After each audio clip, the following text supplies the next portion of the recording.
Prends une minute, questionne-toi. Souhaites-tu élever la prochaine génération de leaders ou de dictateurs ? Je pense sincèrement que le futur se construit dès aujourd'hui, dans chaque mot que nous prononçons, dans chaque geste que nous faisons, mais surtout dans la manière dont nous élevons puis éduquons nos enfants. Salut à toi, bienvenue dans la saison 2 d'Ensemble Impactons Demain, renommée pour l'occasion Ensemble Impactons Demain Éducation, le podcast dédié à l'éducation positive. Chaque semaine, j'explore avec toi les facettes d'une parentalité saine, des façons innovantes d'accompagner nos enfants, afin que nous, parents, professionnels, société, nous impactions positivement l'avenir. Alors je suis Vincent Lopez, coach professionnel certifié spécialisé en éducation et en parentalité positive. Je suis passionné par l'humain, par l'éducation et l'importance de relations familiales saines et constructives. Au programme, je te propose des conseils pratiques, des recherches éclairantes, tout pour t'accompagner dans cette merveilleuse aventure qu'est l'éducation. Ensemble Impactons Demain Éducation, c'est bien plus qu'un simple podcast. C'est un mouvement vers une parentalité consciente et éclairée. Parce que le futur, il commence avec les leçons qu'on enseigne aujourd'hui. Rejoins-nous dans cette aventure pour ensemble impacter l'avenir par l'éducation. Salut à toutes et à tous, j'espère que tu vas bien. Je suis super content de te retrouver pour l'épisode 41 de Ensemble Impactons Demain Éducation. Alors aujourd'hui, on plonge dans un sujet qui met souvent notre patience de parents à rude épreuve et qui est une réalité quasiment incontournable, je dirais, de la vie parentale, les crises de colère chez nos enfants. Tu sais, je te parle de ces petits moments mémorables où nos doux petits anges ils se transforment en véritables tornades sur pattes. Tous les parents sont un jour confrontés à ce genre de situation. Sérieusement, si tu connais des parents qui n'ont jamais vécu ça, présente-les-moi, donne-moi leur contact parce qu'ils doivent avoir des super pouvoirs et moi, je serais super content de pouvoir les interviewer sur l'émission. Mais en attendant, aujourd'hui, je vais essayer de te guider à travers cette jungle émotionnelle, comprendre le pourquoi du comment et te donner peut-être quelques astuces pour garder ton sang-froid. Alors, c'est parti. D'où viennent ces explosions émotionnelles ? Parce que oui, ce sont vraiment des explosions. Si tu veux te les représenter pour te les imager, imagine une cocotte minute sur le feu. La pression, elle monte, jusqu'à ce que la vapeur comme ça s'échappe. C'est un peu pareil en fait dans la tête de nos enfants. Et d'ailleurs, avant de continuer, je voudrais te partager avec toi quelque chose de vraiment intéressant et qui peut-être, en tout cas je l'espère, te permettra de comprendre un peu mieux. Tu te demandes peut-être pourquoi ton enfant il a tant de mal à gérer ses émotions, pourquoi il y a cet effet cocotte minute comme ça que j'aime bien. En fait, ça a tout à voir avec son cerveau qui est encore en développement, tout simplement. Chez les enfants, et de manière générale, on va dire chez l'être humain, certaines parties du cerveau, et notamment le cortex préfrontal, ils sont encore en plein chantier. C'est pas du tout fini, c'est une zone, le cortex préfrontal, c'est vraiment cette zone devant qui est une zone qui nous aide à réfléchir, à réfléchir avant d'agir, à contrôler justement nos impulsions, à gérer nos émotions. Et chez nos petits-enfants, elle n'est pas encore tout à fait opérationnelle, si je puis dire. Elle devient opérationnelle à peu près, on estime que la maturité du cerveau, elle est entre 20 et 25 ans. Alors, il y a différents avis scientifiques là-dessus. Maintenant, tout le monde, en tout cas, il y a vraiment un consensus pour se dire, il y a une maturité entre 20 et 25 ans. Et puis, c'est vraiment au niveau du comportement et de la gestion des émotions que ça se situe le plus. Et d'ailleurs, c'est valable chez les tout petits enfants, le 2-5 ans en moyenne, qui est vraiment une période où les crises peuvent être très présentes. Et ça se reproduit, en fait, ça se calme un petit peu aux alentours des 4, 5, 6 ans. Et puis, ça recommence un petit peu au niveau de l'adolescence. Pourquoi ? Parce que, au niveau de l'adolescence, il y a les hormones en effervescence, que ce soit chez les garçons ou chez les filles. Et donc, la gestion à nouveau des émotions du fait aussi de ces hormones, devient à nouveau très compliqué et on peut retrouver des comportements parfois assez compliqués en termes de gestion émotionnelle chez nos adolescents, au même titre que chez les petits enfants. Voilà, donc c'est le lien que l'on fait et c'est pour ça que quand il y a une émotion forte, très forte, comme la colère ou la frustration qui déferle sur les enfants, ils n'ont pas encore en fait les outils nécessaires pour la gérer en fait correctement. Et c'est pour ça qu'ils peuvent se sentir complètement submergés et réagir de manière explosive comme une cocotte minute. Mais c'est pas de leur faute, c'est le cerveau qui est littéralement encore en train de se construire, en train de connecter, etc. Et d'ailleurs, tu sais quoi ? Si à chaque crise de colère, à chaque frustration, tu t'y prends bien, en fait, c'est une super occasion d'apprendre et de renforcer les connexions cérébrales pour ton enfant. Donc finalement, quand tu aides ton enfant à traverser ces tempêtes émotionnelles, tu l'aides en fait à construire son cerveau. Donc c'est pas mal ça, si tu te le dis de cette manière-là. Et c'est la première information, je pense, à retenir de cet épisode, c'est que plus tu vas accompagner ton enfant durant ces moments compliqués que sont les crises de colère, eh bien mieux tu vas l'aider à se construire. Alors, justement, je te parle de crise de colère. Mais en fait, la colère, c'est souvent, quasiment tout le temps, une réaction à autre chose. Et on va essayer de voir ensemble à quoi pour essayer d'identifier le déclencheur de ces crises de colère. En premier, je vais te parler de la frustration. La frustration, tu sais, c'est quand en fait l'enfant il veut absolument quelque chose et qu'il ne l'obtient pas. Ça peut être un jouet dans un magasin, un bonbon, ça peut être un moment de jeu vidéo, je sais pas, où il est en train d'essayer de terminer un puzzle qu'il a mis un petit moment à faire et il veut mettre cette dernière pièce mais il n'arrive pas à la mettre et là d'un seul coup, boum, ça explose. C'est plus possible, il gère plus du tout et c'est la crise. Voilà, ça c'est la frustration.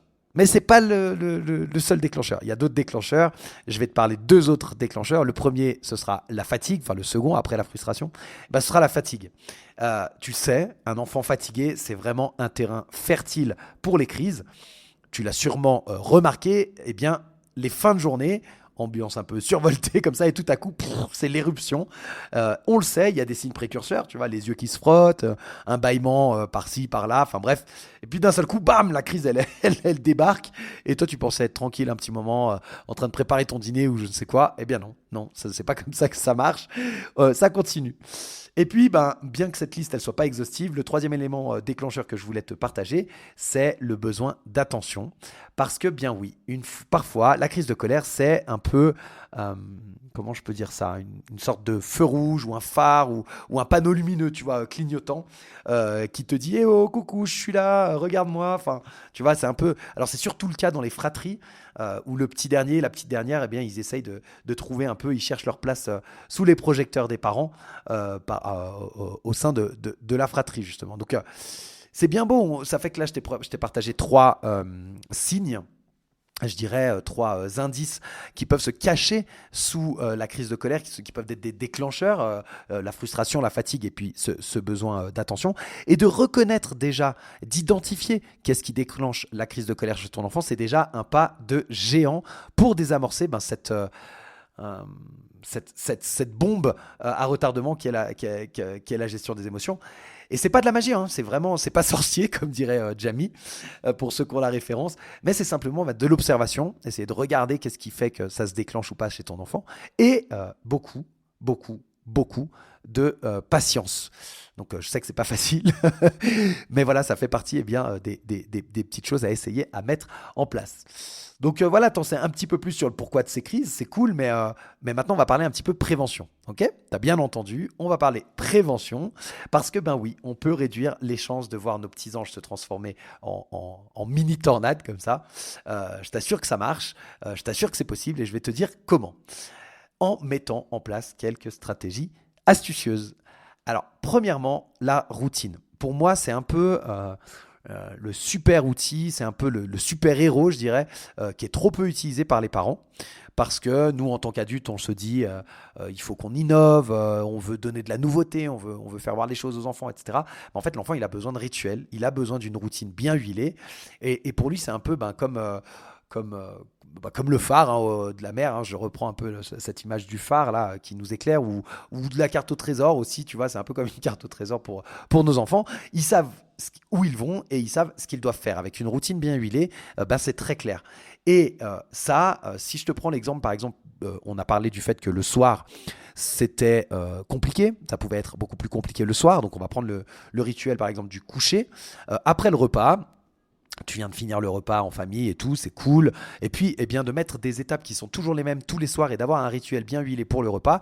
Par exemple, un brossage de dents. Alors avec ton enfant, c'est lui qui le fait, c'est toi qui lui brosses les dents en fonction de son âge. Tu te brosses les dents à côté de lui. Enfin bon, bref, peu importe. Mais il y a le brossage de dents juste après le repas, un brossage de dents efficace. Puis après, peut-être une bonne douche relaxante avant d'aller au lit. Parfois, elle se fait avant le repas, mais elle peut aussi se faire après en fonction des habitudes familiales. Ça peut être de fermer les volets ensemble ou de baisser les stores, de fermer les fenêtres, de tamiser la lumière. Enfin bref, et après tout ça, une fois qu'il est installé dans son lit, eh bien, une petite histoire que lui lit ou que tu lui lis en fonction de l'âge et de ses compétences. Bref, d'avoir un rituel qui soit bien huilé et qui soit toujours le même. Eh ben c'est super efficace, ça paraît très simple, mais c'est super efficace pour éviter les crises avant de dormir. Et de cette manière-là, eh ben finalement, tu garantis à ton enfant un sommeil qui est de qualité et reposant. Et tu te rappelles, je t'ai dit, la fatigue fait partie des déclencheurs, donc un rituel le soir, ben finalement c'est un double bénéfice. Tu réduis le risque de crise avant de dormir, ça lui permet de bien se reposer et donc d'être moins fatigué le lendemain. Et donc on est dans un cercle vertueux. Et voilà, ça, une bonne routine le soir, eh bien ça peut avoir de nombreux avantages. Voilà pour la routine. Ensuite, il y a la communication. Tu sais, ces moments où tu es tenté de dire parce que je te le dis ou parce que c'est comme ça. Enfin bref, quand ton enfant il te demande pourquoi pour la millième fois et qu'il n'arrête pas avec pourquoi, essaye plutôt de lui expliquer la raison derrière tes demandes. Euh, En fait, ça peut faire toute la différence. Un enfant qui comprend pourquoi il doit ranger ses jouets, par exemple, bah, il est beaucoup plus enclin à le faire sans râler que si tu lui dis juste parce que je te l'ai demandé, quoi. Et une des choses que j'ai retenues de mes presque 20 ans dans l'éducation préscolaire, c'est que lorsqu'un enfant il demande pourquoi, il est souvent beaucoup plus efficace de lui répondre au pourquoi en 2 mots plutôt que au pourquoi en un mot. Je m'explique. Le pourquoi en un mot, c'est un peu l'équivalent de pour quelle raison. Tu vois, à cause de quoi, en fait, le pourquoi. Alors que le pourquoi en 2 mots, pour quoi, c'est plutôt l'équivalent de dans quel but, pour quel objectif. Et donc, si tu gardes ça en tête et que la prochaine fois que ton enfant il te demande pourquoi, tu essayes de lui expliquer calmement l'objectif, le but de ta demande. Par exemple, si je reprends l'exemple de la chambre, range tes jouets pour ne pas te faire mal en marchant dessus, pour ne pas te trébucher, pour ne pas, pour retrouver facilement tes affaires, pour que ta chambre elle soit agréable, rangée et organisée, etc., etc. Tu verras. C'est assez incroyable, comme une petite explication, ça peut t'éviter une grande crise très souvent. Donc voilà, le pourquoi en 2 mots plutôt qu'en un, c'est une solution et une petite astuce que je te partage et qui aide grandement dans la communication avec ton enfant. Et puis, eh bien, la dernière chose que je voulais partager avec toi, c'est le renforcement positif. Alors, renforcement positif, ça ne veut pas dire des bonbons ou des récompenses à tout va pour une bonne action.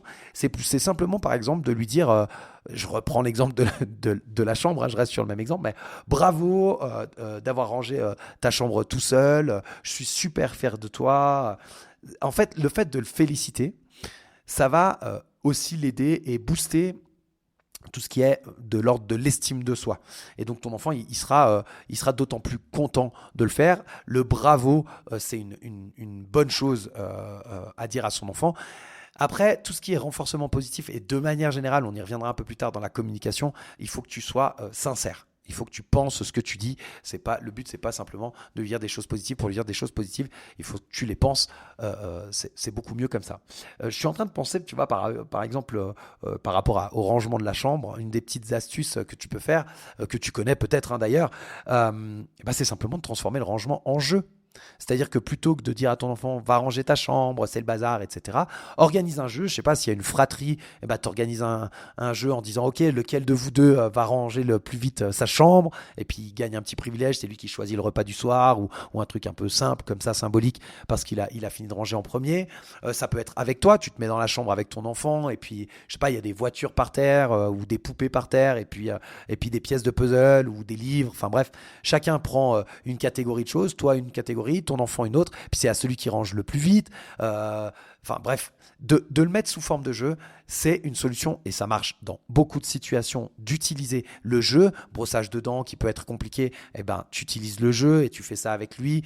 Tu peux l'annoncer comme une star, tu vois, qui arrive sur scène et voilà la petite Isabella qui va se brosser les dents devant tout le monde. Enfin bref, t'improvises, on n'est pas toujours d'humeur à le faire non plus, je te dis pas de faire ça tous les jours, mais voilà, c'est plein de petites astuces comme ça qui permettent de faire vivre à ton enfant un moment qui peut lui sembler être désagréable, brossage des dents, la douche, le rangement de la chambre, et de passer ça sous forme de jeu, sous forme un peu sympa pour lui, parce que en fait le jeu c'est son son mode de communication privilégié jusqu'à un certain âge, bien sûr.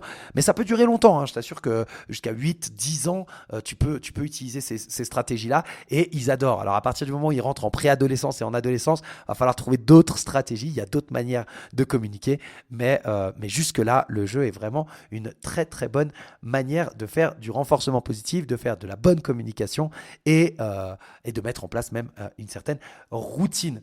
Donc voilà pour ces 3 stratégies: routine, la communication et le renforcement positif. Ça peut grandement t'aider à prévenir les crises, mais, et oui, il y a un mais, comme tu le sais, eh bien, il n'y a pas de recette miracle en éducation, il n'y a pas des choses qui fonctionnent pour tous, à tous les coups, etc.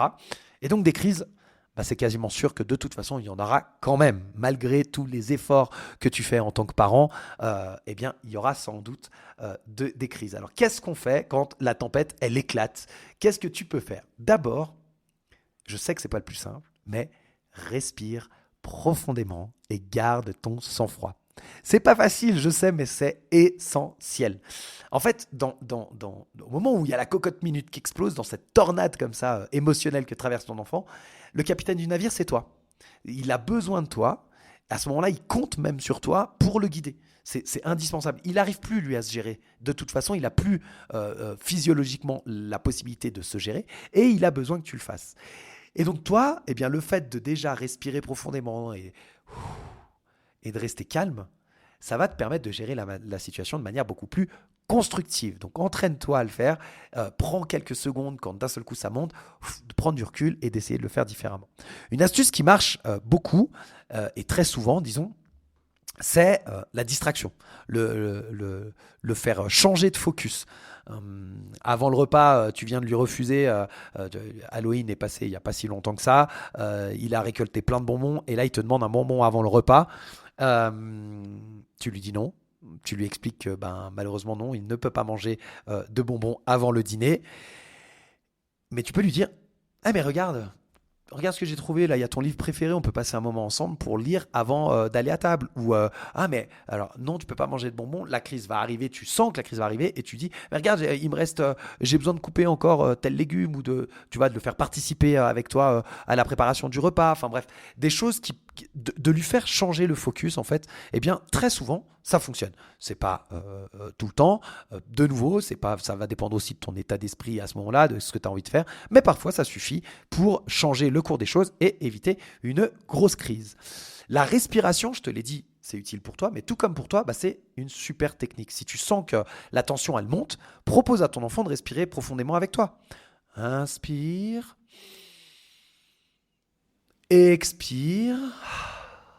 C'est apaisant en fait et ça aide à reprendre le contrôle à la fois pour toi et éviter de t'énerver comme je te dis, mais pour lui ça lui apprend aussi que en fait on peut gérer parfois ses émotions, on peut temporiser et ça nous fait du bien. Et bien sûr, avec tous ces conseils-là, j'oublie pas, sans doute l'un des plus importants, l'empathie. L'empathie, ça veut dire quoi? Ça veut dire comprendre ton enfant réellement, le comprendre, accepter son comportement, te mettre à sa hauteur, le regarder dans les yeux et d'exprimer en fait que ok, je comprends, je vois que tu es en colère parce que tu peux pas avoir ce bonbon avant de dîner ou tu peux pas avoir ce jouet maintenant par exemple. Ça me fait penser à une anecdote d'ailleurs, je te partagerai une anecdote juste après. Mais voilà, c'est pas possible, je suis désolé, tu peux pas l'avoir, etc. Et tu serais surpris de voir à quel point juste un câlin et quelques mots, ça peut faire des miracles parfois. Et d'ailleurs, j'ai en tête un exemple que je voudrais te partager, que j'ai vécu, alors il y a un petit moment de ça déjà, mais qui m'a marqué, et qui m'a marqué pardon, à tel point que j'aimerais te le partager. Et ça reflète parfaitement le fait que quelques mots et cette empathie dont je te parle, c'est super efficace. C'était dans un supermarché, moi je venais de finir mes courses, et puis j'étais dans la file d'attente au niveau de la caisse. Et j'entends derrière un petit garçon qui était en train de faire une crise de colère dans le magasin. Et ça a duré comme ça 1 minute 30. Sa maman était... Et 1 minute 30, je t'assure, c'est long. Hein. Vraiment, c'est long. Hein, quand un enfant il fait du bruit, etc. En tant que parent, j'imagine, si tu l'as déjà vécu, ça peut paraître très très très long. Et donc ça a duré 1 minute 30. Puis au bout d'une minute 30, sa maman, elle s'est approchée de lui. Donc elle était en train de... Elle l'avait laissé, hein, elle le voyait, mais voilà, elle s'occupait pas de lui particulièrement. Et puis elle s'est approchée de lui, elle s'est baissée, il était par terre, allongé, enfin accroupi par terre. Et elle s'est approchée de lui, pardon. Et puis elle l'a pris dans les bras. Et là, en fait, elle lui a murmuré quelque chose à l'oreille. Ça, je le sais parce que je lui ai demandé après. Et donc là, elle lui a dit, écoute, je comprends, t'es en colère, t'es très fâché, t'es triste de ne pas avoir ce jouet, mais je t'ai expliqué qu'aujourd'hui, on achetait la nourriture pour faire des repas, mais qu'on ne prenait pas de jouets. On en a parlé avant de venir au magasin. Donc, aujourd'hui, il n'y aura pas de jouets. Une prochaine fois, pourquoi pas. Je comprends que ça t'embête. Je t'aime très fort. Et je vais te laisser gérer ça. Et quand tu seras plus calme, on pourra continuer les courses. Pour le moment, je te garde dans les bras jusqu'à ce que tu sois plus calme si tu es d'accord. Elle lui a juste dit ces mots-là. Et je t'assure qu'à partir du moment où elle s'est mise à sa hauteur, ça a duré, je sais pas, peut-être 10 secondes, 15 secondes. Enfin, ça a été hyper rapide. Et hop, ils se sont relevés tous les deux. Elle l'a pris par la main, ils ont pris le chariot et ils sont partis. Et moi, j'ai vu cette scène. Je connaissais la théorie, bien entendu. Ça fait longtemps que je travaille, comme je te l'ai dit, dans l'éducation. Et malgré toutes ces années d'expérience, malgré la connaissance de la théorie, j'avais l'impression qu'il y avait une baguette magique, quoi. Cette maman, elle avait fait un truc parce que il y a eu tellement un changement hyper rapide dans le comportement de cet enfant que je lui ai demandé ce qu'elle avait fait. Et voilà, elle lui a juste dit ça. Alors, c'est quelque chose qu'elle faisait régulièrement de ce qu'elle m'a dit. Mais voilà, ça a super bien fonctionné. Je ne te dis pas que c'est magique et que ça fonctionnera à chaque fois et que ça fonctionne avec tous les enfants, hein, du tout. Mais c'est pour te dire à quel point, les mots, le fait de se mettre à la hauteur de l'enfant et le fait de reconnaître en fait les choses, c'est incroyable, je trouve, comme un peu de tendresse finalement, ça peut parfois accomplir des miracles. Voilà, on est déjà à la fin de cet épisode sur les crises de colère. Donc j'ai exploré avec toi le pourquoi elles arrivent, le comment on peut essayer de les éviter et quand elles sont là, qu'est-ce qu'on fait pour les gérer ou comment on essaye de les gérer. J'espère que tu repars avec quelques idées et techniques à tester. Garde en tête que la patience et la compréhension et la communication, ce sont tes meilleurs alliés, même si parfois c'est compliqué. Garde en tête aussi que ton comportement influence celui de ton enfant et que par conséquent, si tu t'énerves, toi, lorsqu'il fait des crises de colère, ça va être compliqué pour lui d'apprendre de ne pas faire des crises de colère. Tu vois, le rapport. Nos petits bouts de chou, en fait, ils sont en train d'apprendre à gérer tout ça, à gérer ce tourbillon, ce grand tourbillon même d'émotions. Et donc, nous, on est là pour les accompagner sur le chemin, en fait, et même de faire le chemin avec eux parce qu'on en apprend tous les jours. Et on fait tout ça avec toute la tendresse et tout l'amour qu'on a pour eux en tant que parents. N'oublie pas non plus de prendre soin de toi. Être parent, c'est toute une aventure. Et parfois, on a besoin d'une pause. Alors, ménage-toi autant que possible des petits moments de tranquillité. Tu verras, ça fait du bien à tout le monde. Si tu veux creuser le sujet ou si tu as des techniques qui fonctionnent super bien chez toi, n'hésite pas, partage-les. Et si tu as besoin de plus d'informations, tu trouveras les ressources que j'ai utilisées pour cet épisode dans la description du podcast. Rappelle-toi enfin que ce que je t'ai fourni, ce ne sont que des exemples non exhaustifs, imparfait même, parce que chacun est différent et ce qui marche pour l'un ne fonctionne pas forcément pour un autre. Ce qui peut fonctionner pour toi une fois, quand tu le reproduiras, ça fonctionnera pas forcément de la même façon une autre fois. C'est comme ça, c'est tout le défi et toute la complexité de l'éducation, mais c'est aussi et surtout pour ça que ça en fait une expérience qui est incroyable et qui nous fait grandir, nous, en tant qu'êtres humains. Donc, je te dis à la prochaine. Avant, un petit mot de fin. Ce podcast, c'est notre moment, c'est notre coin de partage, c'est notre coin d'échange. Et donc, moi, j'adore tes retours d'expérience, j'adore entendre les réussites, les galères, les petits trucs qui font la différence. Alors, lâche-toi, partage avec moi et toute la communauté. Tu peux le faire par mail, je te mets les coordonnées. Tu peux le faire sur Instagram maintenant. Je te mets également le lien vers le profil Instagram qui sera lié à cette émission. Et tu peux également le faire en laissant un commentaire sur Apple Podcast et ça aide en plus énormément l'émission pour le référencement. Et si cet épisode t'a plu, comme d'habitude, pourquoi ne pas le partager autour de toi ? Plus on est de fous, plus on rit et surtout, plus on apprend ensemble. J'adore l'intelligence collective. Et bien sûr, n'oublie pas de t'abonner pour ne rien rater de nos prochaines aventures. On se retrouve mercredi prochain d'ailleurs pour un nouvel épisode d'Ensemble Impactons Demain Éducation. Et d'ici là, prends soin de toi et de tes petits trésors. Ciao, ciao!